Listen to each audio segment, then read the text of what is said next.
I think of all the education that I missed, but that my homework was never quite like this. Alright, Professor here, and today I'm playing Pokemon 3D.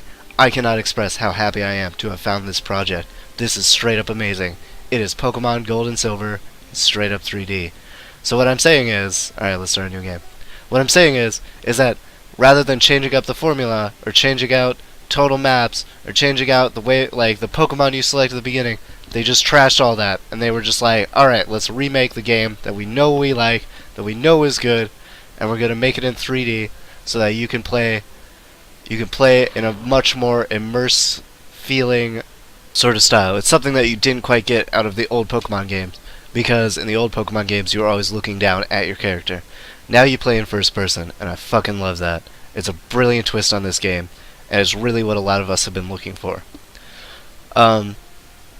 Okay, you have choice of 6 different skins. I believe you can import your own at some point in this game, but that doesn't really matter because it's all first person.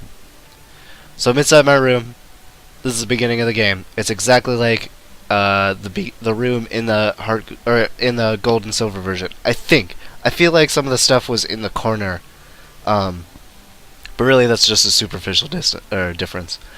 Okay.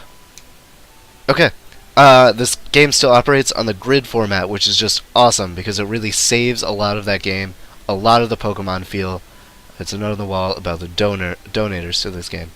These are all the great people who made this actually happen, including Missing No. I love that. Okay. I cannot express to you guys how much I love this project and how much I wish you would all go out and play it. I'm going to leave a link in the comments and probably on the blogger and definitely on the Facebook. And I want you all to go out, download it, play it. It's a free game to play. And if you have some cash laying around, please give to Nils, who is the developer of this game, because he straight up deserves it. Alright. You notice I'm having trouble moving around on the grid. It's kind of hard to even out the left and right moving thing. Yo, Professor. Anyway. I already regret naming my character Professor because there's 2 professors in this game already. Professor Elm and Professor Oak. Anyway, the reason I keep on emphasizing how much I love this game is because it did what a lot of other games haven't done, and that is actually stick to the Pokemon program.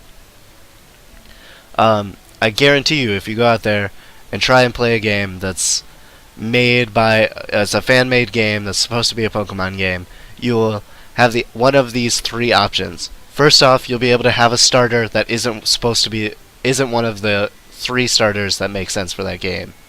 Second off, you'll be able to start the game with a Pokemon that's above level 5.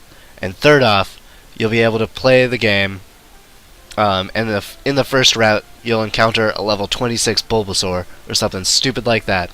You will always find one of these problems in games, and it really bugs me about it because it takes away the difficulty of the games.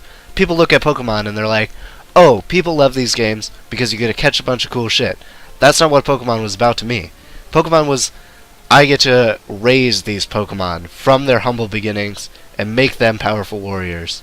And to me, that's what's really attractive. I'm gonna choose Cyndaquil because fire Pokemon are fucking awesome. My one criticism for this game is that the audio levels aren't totally equaled out. A lot of the sound effects are really loud compared to the music, and it makes it really hard to balance out the speakers. But remember, this game is still under development, so I'm gonna name him Chris. So some of these things might be changed. If you'll notice, I kind of walk weird there. That's because this is actually a cutscene. I'm not actually moving a lot of the time. This is, again, pulling straight from the video game, so that they don't have the chance of me fucking up and wandering around. Here's my Pokemon standing right behind me. Something I took from Heart Gold and Soul Silver. Something that I fucking loved.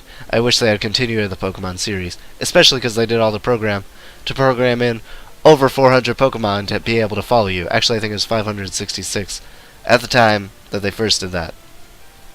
Anyway, the reason I love this game so much is because I really, really, really, really have lost faith in the Pokemon games over the last couple of years.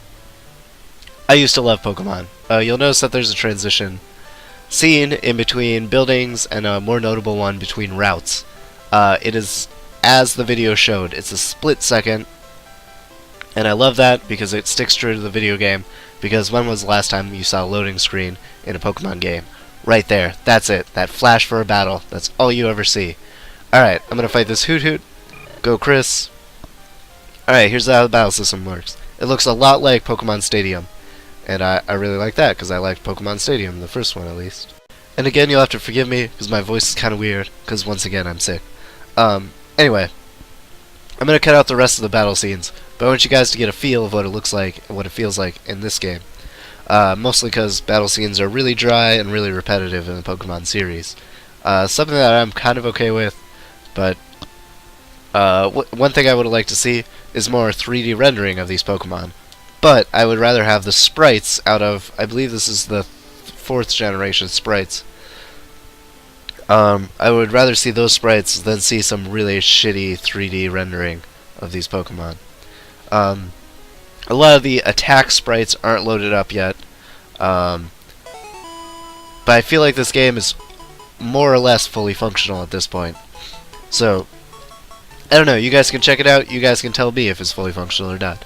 I'm probably going to keep playing this, because I think it's fucking brilliant, and I love it. Anyway, let's talk about the Pokemon games. Now, first off, we had Red, Blue, Green. Green was only in Japan. I actually have a copy of it somewhere. Anyway, Red, Blue, Green. And then Yellow came out, and Yellow was a really good improvement, because it made the game a lot harder. It made it much more appealing to all of us who watched the TV show. And let's be honest, if you were a kid when Pokemon was out, you fucking watched that TV show. You watched it all the fucking time. You bought the Pokemon cards. You didn't even play that Pokemon game. You just bought the cards because you fucking love Pokemon so much. Anyway, I keep forgetting that Cyndaquil is behind me. Yellow was great, and then Gold and Silver came out. And Gold and Silver were fucking marvelous. They were beautiful. They doubled the length of the game, added in new Pokemon, all of which really felt like they were supposed to be in the game. Maybe not Celebi or whatever that one's name is. That was one that I thought was kind of weird. It looked too much like Mew and was trying too hard to be Mew. Alright, what are we encountering over here? Jigglypuff, cool. Let's cut this out. Okay, you had Gold and Silver, and then they added in Crystal, which was for the Game Boy Color only, and that one was really good. Animated sprites, it was really beautiful. It made you feel a lot more immersed, and I loved it. And it also allowed you to spend more time looking for the legendaries and focus on the dogs in the game, which was some of the coolest thing in Gold and Silver is that they added in more legendaries.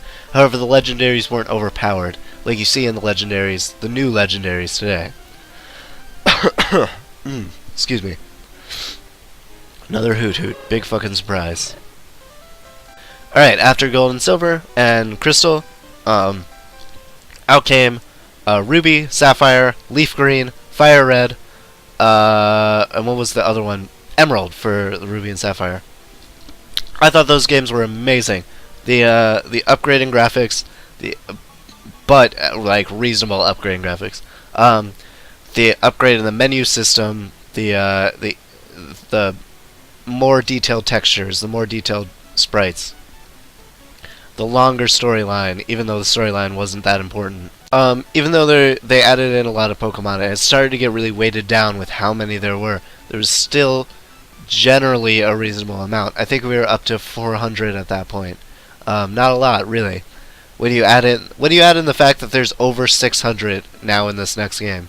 Actually, there's over 600 in the current genre, which means that there's probably going to be 700 plus when this new game comes out. Sorry. Black and White. I thought, I'll give them respect. They did change up the system. You can give them credit for that. But I felt like the game was way slowed down. I felt like the game wasn't a challenge anymore. I felt like I spent too much time just fighting one type of Pokemon because it would occasionally heal your Pokemon and give you a shit ton of experience. And then you had Black and White 2, because they fucking forgot how to name the Pokemon games. And apparently people loved Black and White. I don't know who did that. I love this Pokemon Center, by the way. And now there's a new Pokemon coming out, and it's really making me upset because there's a cutscene every time you get into a battle. I'm assuming as a cover-up for a loading system. or for like a loading time. But imagine going through Dark Cave with that shit. Every time you would run into a Zubat, a cutscene would happen. You would go insane. You'd kill yourself. Anyway, check out this game. It's an improvement on the Pokemon system. Makes you feel way more immersed. Like, subscribe. You know the drill.